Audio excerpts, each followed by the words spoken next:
अल्लाह ने औरत को इसलिए पैदा किया जन्नत के अंदर कि जन्नत में जब औरत आंख खोले तो आंख खुलते ही इसे सबसे पहले जन्नत नजर आए।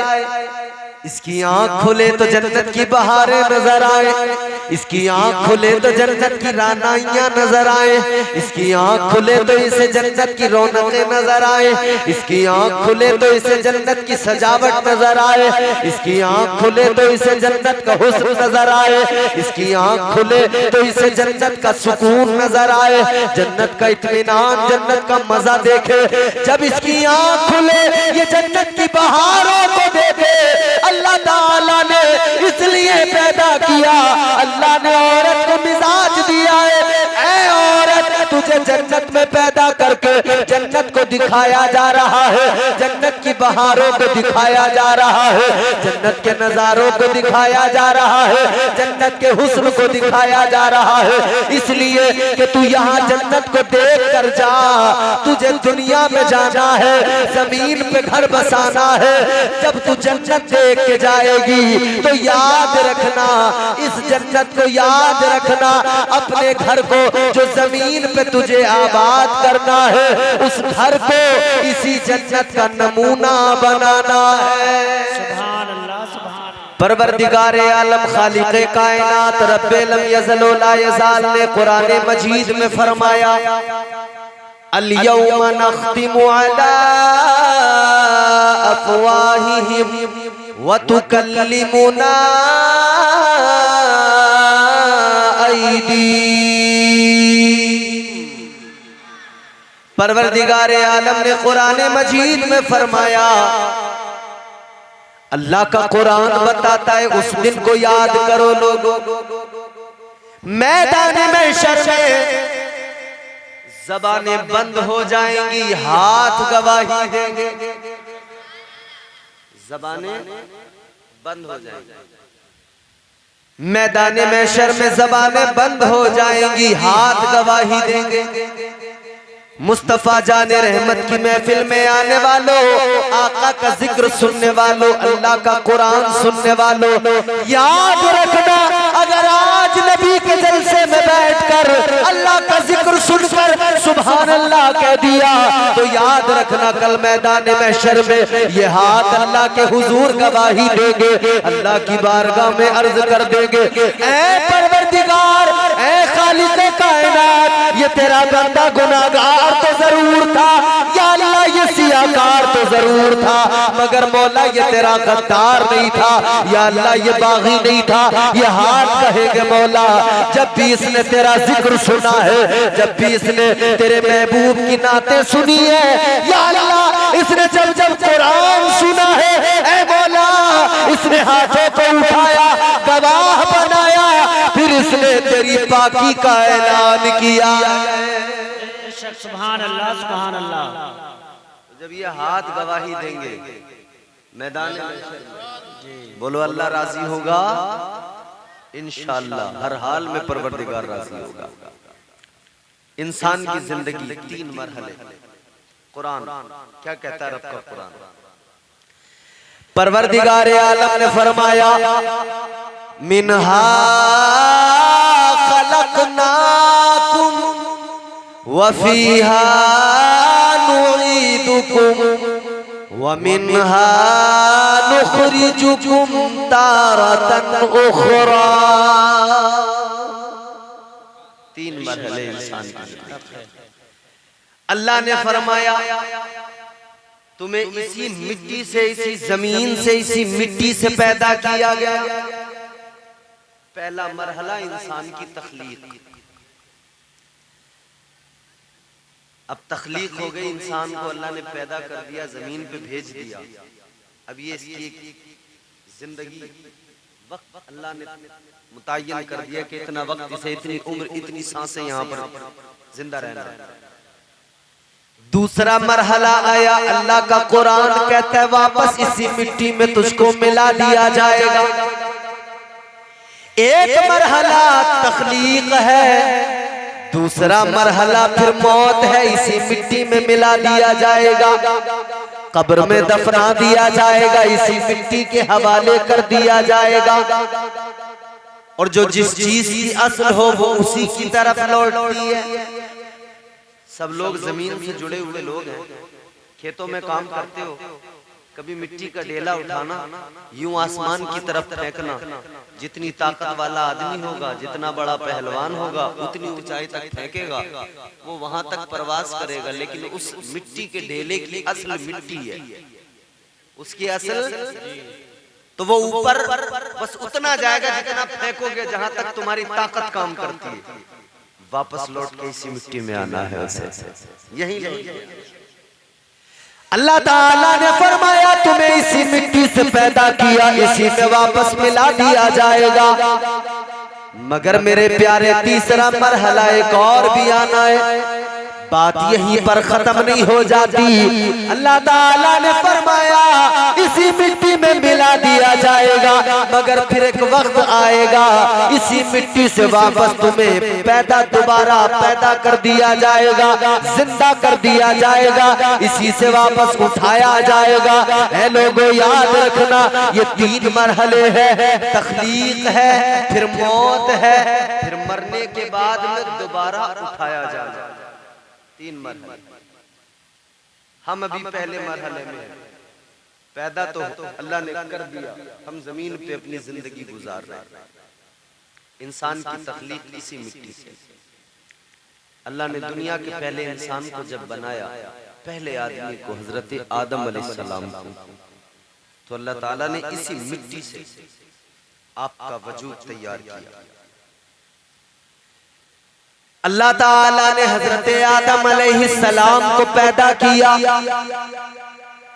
इसी मिट्टी से अल्लाह ने पैदा किया, आपका वजूद तैयार हुआ।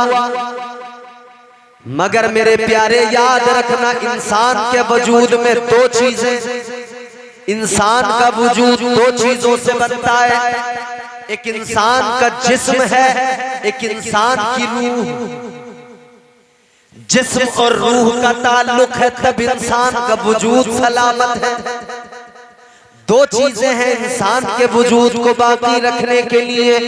जिस्म का होना भी जरूरी है, रूह का होना भी जरूरी है। अगर जिस्म है तब रूह उसी में रहती है, जिस्म नहीं तो रूह का क्या काम। इसीलिए मौत आती है, जिस्म वापस मिट्टी में मिलता है, इसलिए कि जिस्म जो है वो मिट्टी से बनाया गया, मिट्टी से इंसान का मुजस्समा तैयार किया गया। लेकिन दूसरी जो चीज है रूह, उसको मिट्टी से पैदा नहीं किया गया है। ये रूह क्या है, इसे मिट्टी से नहीं बनाया गया। रूह के मुताल्लिक जब मेरे आका की बारगाह में सवाल किया गया, ताजदारे मदीना की बारगाह में सवाल किया गया, पढ़ो अल्लाह का कुरान। रब का कुरान कहता है, अल्लाह ताला ने फरमाया यसअलूनका अनिर रूह कुल रूह मिन अमरी रब्बी।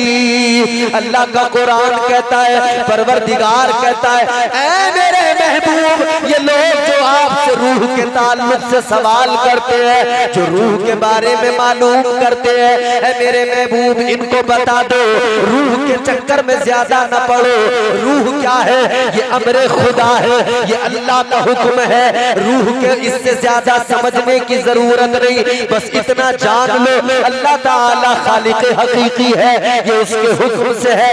लेकिन आओ मेरे प्यारे, अब मैं आपको जो असल बात बताने लगा हूँ, जरा दिल से सुनना, तवज्जो से सुनना। अगर बातों को दिल से सुन लिया, इंशाअल्लाह जरूर कुछ न कुछ जिंदगी में बदलाव आएगा। और ये भी मैं बता दूं आपको, मैं आपको यहाँ सिर्फ अल्लाह का पैगाम सुनाने आया हूँ, मैं आपको यहाँ मुस्तफा की बातें सुनाने आया हूँ। ऐ लोगों याद रखना, लतीफे सुनाने नहीं आया आया, मैं आपको दुनियादारी की बातें बताने नहीं आया।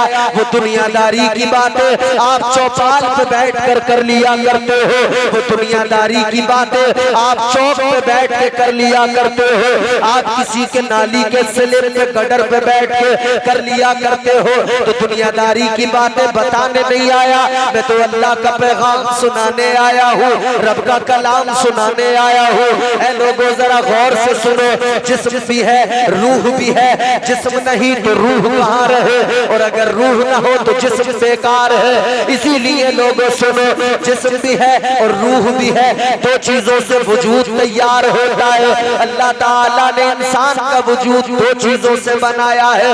याद रखना, ये रूह अपना फैसला सुनाती है, जिस्म अपना फैसला सुनाता है। अब इंसान किस फैसले को तस्लीम करे, कौन से फैसले को माने, रूह के फैसले को माने या जिस्म के फैसले को माने, कौन से फैसले को मान ले, किसकी बात को एक्सेप्ट कर ले। अब जिस्म की बात को अगर मानेगा तो जिस्म क्या कहता है, इंसान का जिस्म है हर वक्त आराम चाहता है, इंसान का जिस्म है वो फैसला देगा कि वो कहेगा नमाज पढ़ने की जरूरत नहीं, कहता है नमाज में रुकू भी करना पड़ेगा, सजदे भी करने पड़ेंगे, उठना बैठना भी पड़ेगा, घर से भी निकलना पड़ेगा, मस्जिद को भी जाना पड़ेगा। तो नमाज पढ़ने के लिए जिस्म कभी फैसला नहीं देता, जिस्म कभी इजाजत नहीं देता, ये फैसला इंसान की रूह का होता है। जिस्म कहता है बिस्तर पर लेट जा आराम मिलेगा, तवज्जो से जुमला सुन लो, इंसान का जिस्म कहता है बिस्तर पर लेट जा आराम मिलेगा, और रूह कहती है सजदे में सर झुका लो, तेरे वजूद को नहीं तेरे दिल को भी आराम मिल जाएगा। सुभान अल्लाह। नारे तकबीर, नारे रिसालत, मसलके आला हजरत, फैज़ाने बरकत, नारे तकबीर, नारे रिसालत। बात समझ में आ रही है आपको? जी समझ में आ रही है ना? जिस्म का फैसला अलग, रूह का फैसला अलग। ये हमारे बड़े कद्दावर शायर मोहतरम मुनाजिर हुसैन बदायूं साहब क़िबला, हमारे बुजुर्ग मोहतरम, इनकी जिंदगी का एक उसूल रहा, इन्होंने खालिस नबी की नात पढ़ी, इन्होंने अपनी नातों के जरिए भी लोगों को बहुत कुछ दिया, बहुत कुछ दिया। ऐसे बुजुर्गों की मौजूदगी में और इन उलमा की मौजूदगी में ये मेरी चंद बातें जरा तवज्जो से सुन लें आप। तो तख्लीक इंसान, दो चीजें हैं इंसान के वजूद में, रूह भी है और जिस्म भी है। जिस्म का फैसला आराम, ऐश, जिस्म का ही तो फैसला, जिस्म कहता रहे यार हराम का मिल जाए तो लेके आ जा, जैसा मिल जाए लेके आ जा, ढाका डालना पड़े लेके आ जा, मगर बस हराम मिल जाए। गर्मी का मौसम आया, जिस्म ने कहा कि एसी लगेगी घर के अंदर, आराम चाहिए जिस्म, तो जिस्म ने फैसला दिया अब पैसे कहीं से भी आए एसी लगनी है। अब इंसान ने हराम हलाल की कदरों को वहीं पीछे छोड़ दिया, पामाल कर दिया। जी हमारी माएं बहनें बैठी हैं, ये जिस्म का फैसला होता है, बनना सवरना, सजना सवरना, अपने शोहर पर दबाव बनाया, कहने लगी मुझे हार बड़ा सा चाहिए, सोने का नेकलेस चाहिए बड़ा सा, जेवरों की फरमाइशें करने वाली हो, गौर करो जेवर की फरमाइश क्या करती है। जेवर पहनना है तो वो जेवर पहनो जो सैयदा की जिंदगी ने अता किया है, जो उम्मुल मोमिनीन तुम्हारी मेरी माँ हजरत खदीजतुल कुबरा की जिंदगी ने अता किया है, वो जेवर जो हजरत आयशा सिद्दीका की जिंदगी ने अता किया है। तो जो अज़वाजे मुतहरात की जिंदगियों से जेवर मिला है वो कौन सा जेवर है? वो सोने का जेवर नहीं है, वो चांदी का जेवर नहीं है, ऐ मेरी माँ बहनों वो जेवर है। तो वो जेवर मुस्तफा की अज़वाज ने और मुस्तफा की बेटी ने हया का जेवर अता किया है। सुभान अल्लाह, सुभान अल्लाह।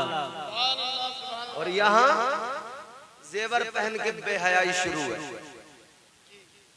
हया का जेवर एक तरफ, जेवर पहन के बेहयाई शुरू कर दी। अच्छा एक बात सुनो मेरी, अल्लाह ने हजरत आदम अलैहिस्सलाम को पैदा किया, पहले इंसान जी। बोलो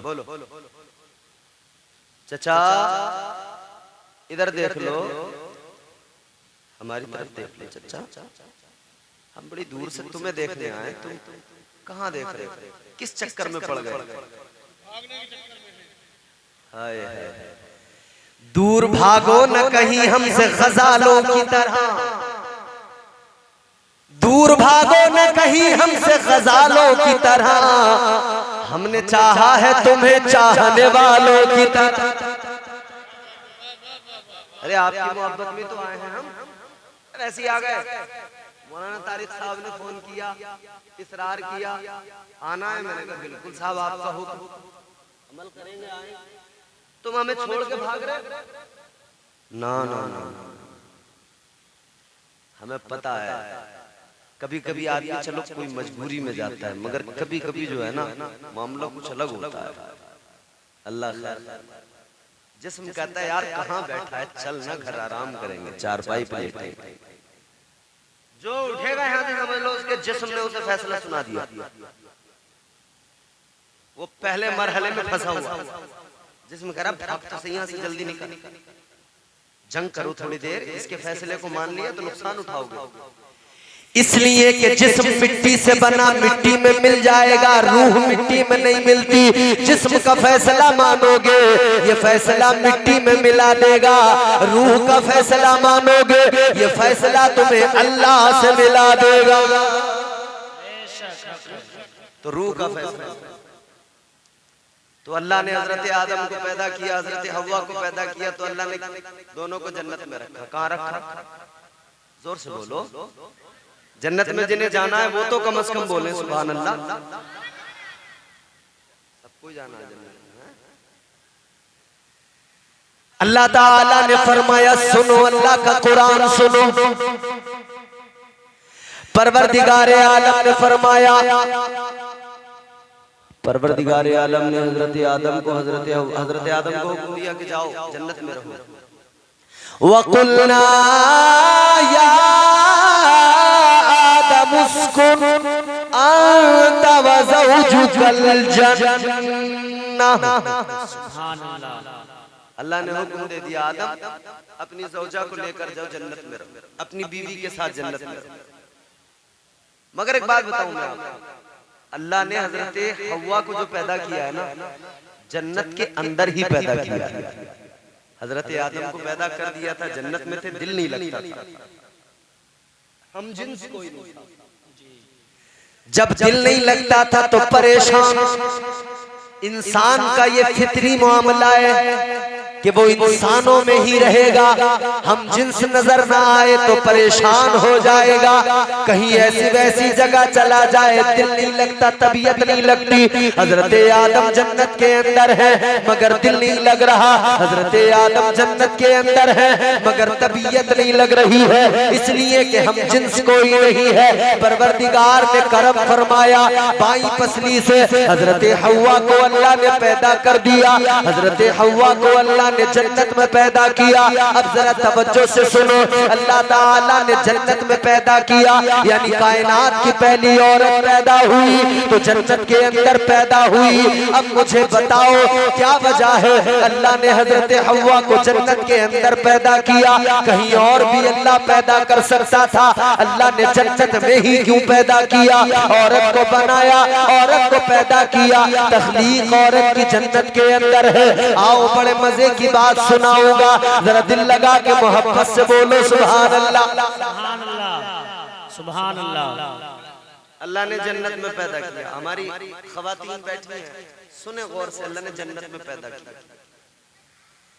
परवरदिगार आलम ने जन्नत में पैदा किया। मुफस्सिरीन इकराम फरमाते हैं इसकी कई वजह हैं।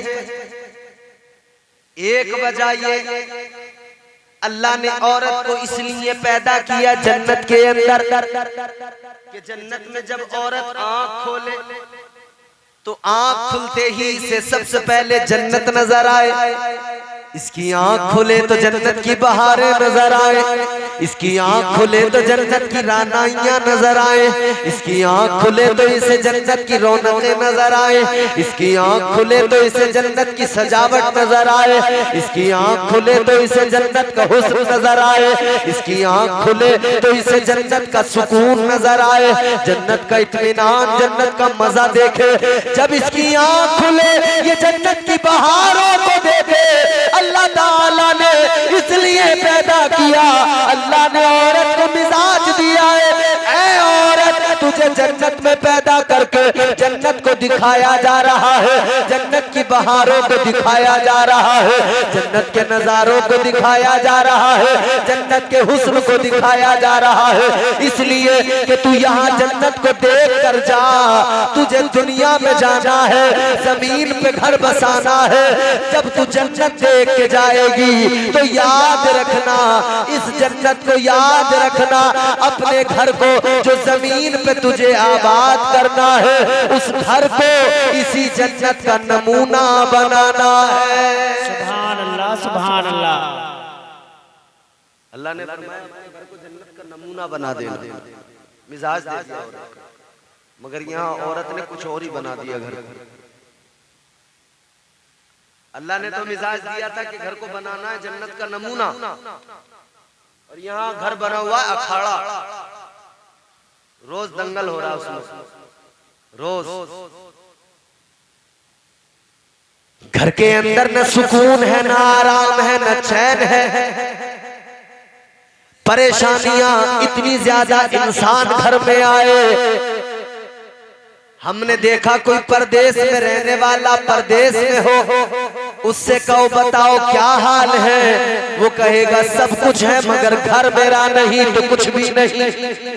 सारी आसाइशें हो लेकिन घर से दूर हो तो दिल नहीं लगता, घर याद आता है, वो घर जाने की तमन्ना करता है, घर जाने के लिए अल्लाह से दुआएं करता है। लेकिन यहाँ अजीब हाल है, आदमी घर में आए, घर की हालत ये बना दी गई कि वो घर में रुकने को तैयार नहीं है, इसलिए वो कहता है घर में आता हूँ दिल नहीं लगता, घर में आता हूँ लड़ाई झगड़े, घर में आता हूँ शोर शराबा, घर में आता हूँ चीखो पुकार। आदमी सारी दुनिया में जैसे भी रहे, घर इसलिए उसे अच्छा लगता है कि घर में आराम मिलेगा, घर में सुकून मिलेगा।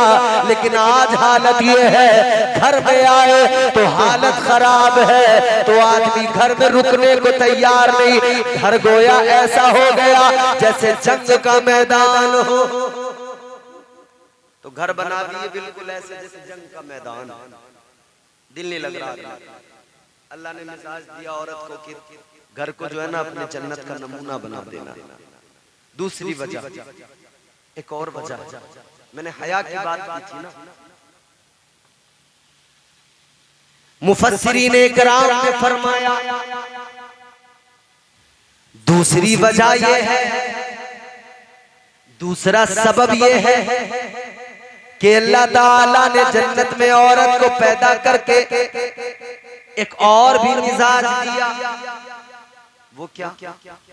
जन्नत के अंदर अल्लाह ताला ने हूरों को भी पैदा किया है ना, हूरें हैं जन्नत में, हूरें बड़ी खूबसूरत, बहुत हसीन व जमील।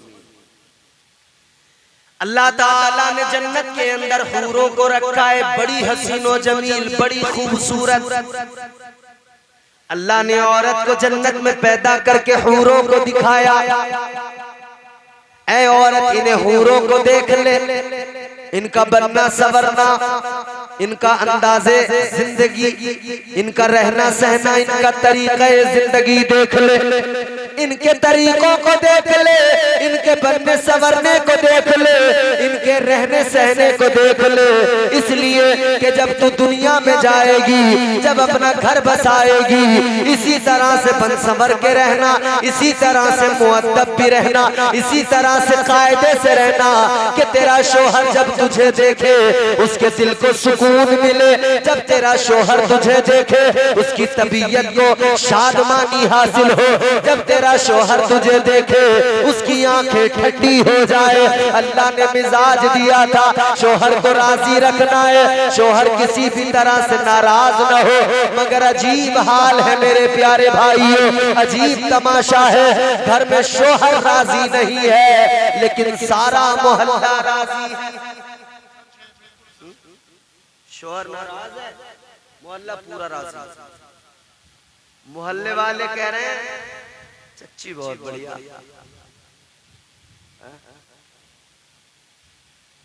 मोहल्ले वाले कह रहे हैं चच्ची का जवाब नहीं है, और शोहर कह रहा है जब से ये मेरी जिंदगी में आई मेरी जिंदगी खराब हो गई।